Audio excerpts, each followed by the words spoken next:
Hello, I'm Tank 11000 and today we are interviewing versus artist Brian Snoddy.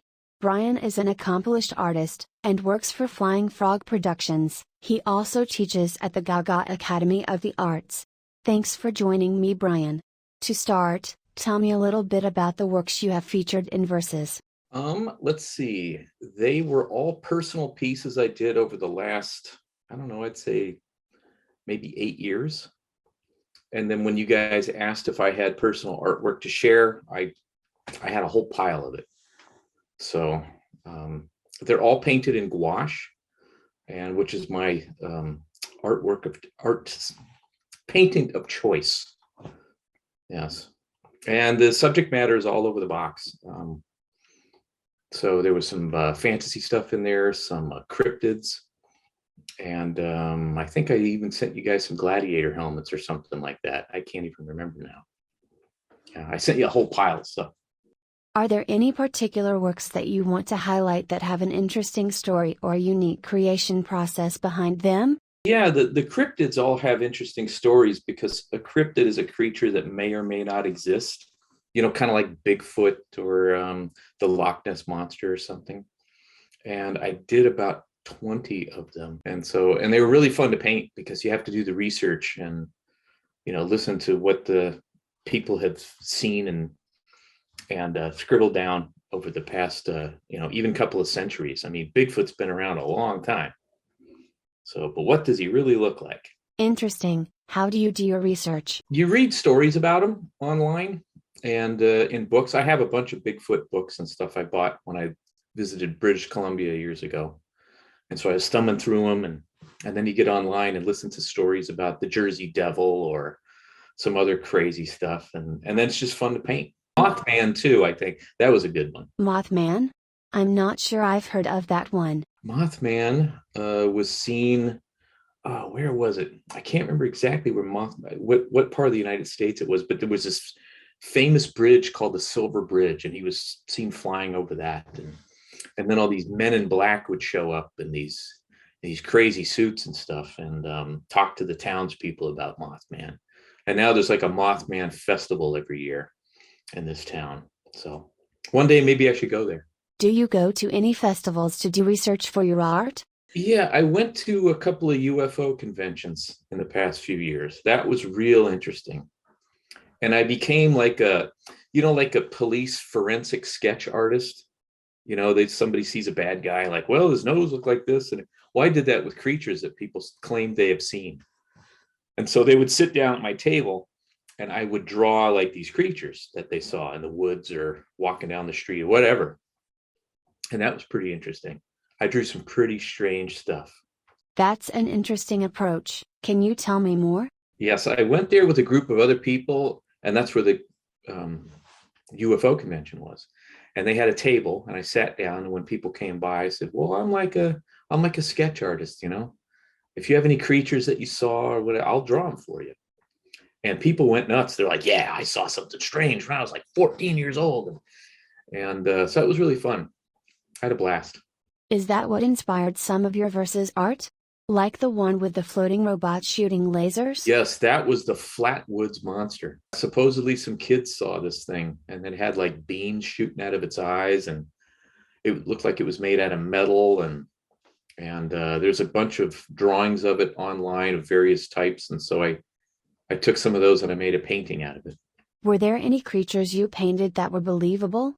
Did the stories you heard seem true? I thought, well, when I interviewed the people, I believe that they really saw these things. You know, whether they're crazy or not, I don't know. They all seem pretty normal people, you know, just interested in that kind of stuff. I could tell they believed it. I drew a picture of this phantom dog creature once, and when the woman saw it, she just broke down in tears. She's like, oh my gosh, that's the thing that ran through my living room. And I felt really strange because she was sitting there crying, but I believe that she believed that she saw that.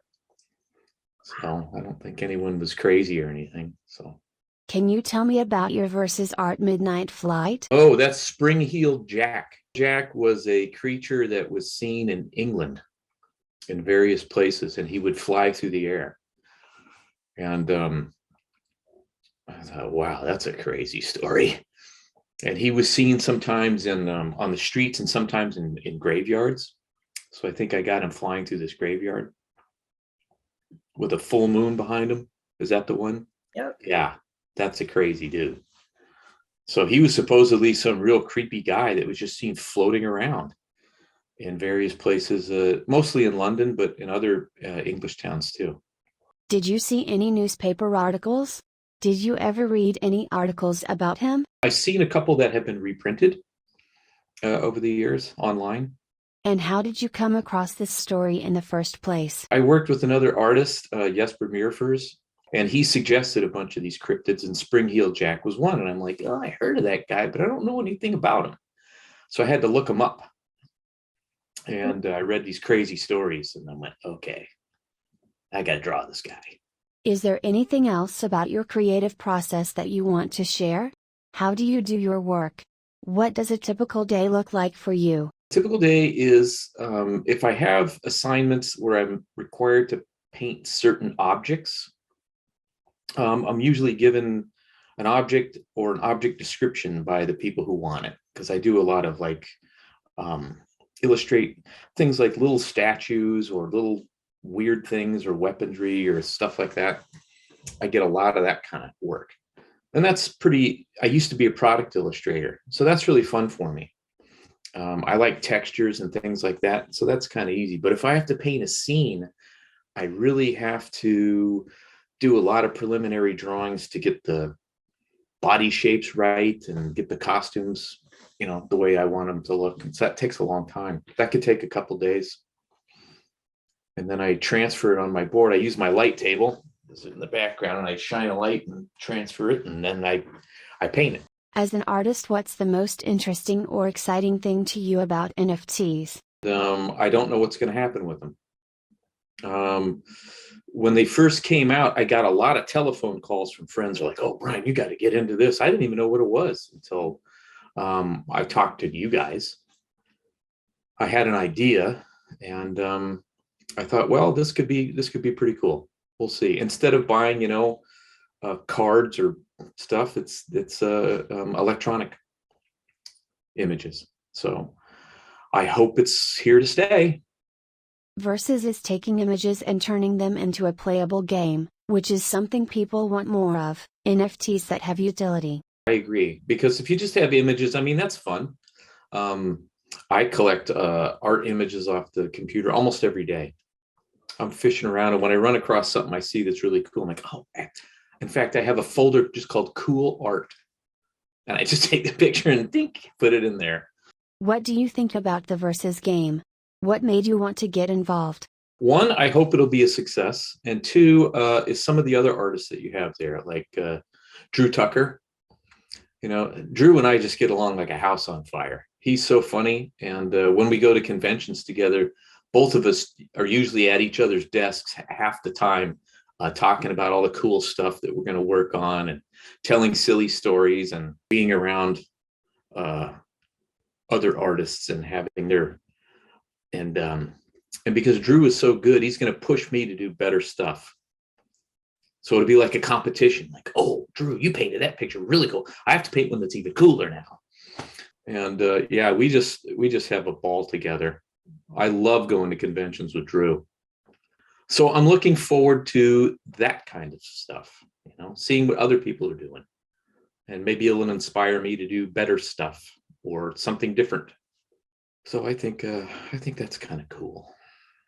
What are your thoughts about NFTs and sustainability?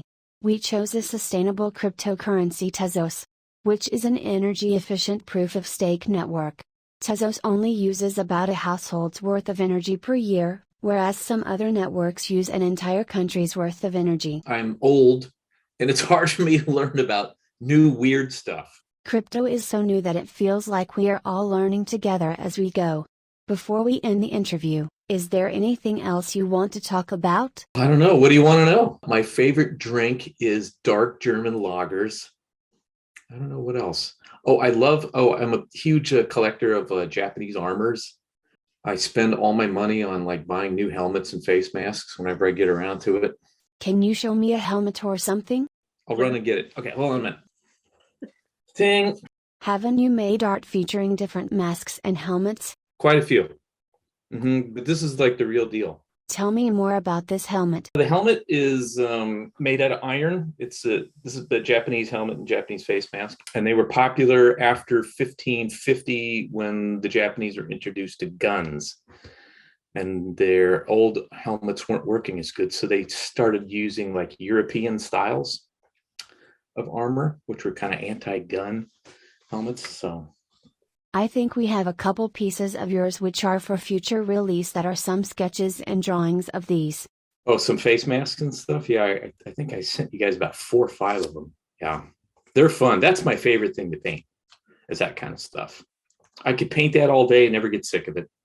In a few words, what do you like about having your art featured in this project? 1, because it's new, and 2, because again, I get to be in the same ballpark as other artists that I like, especially guys like Drew. So that when we go to conventions together, we'll have something else to talk about.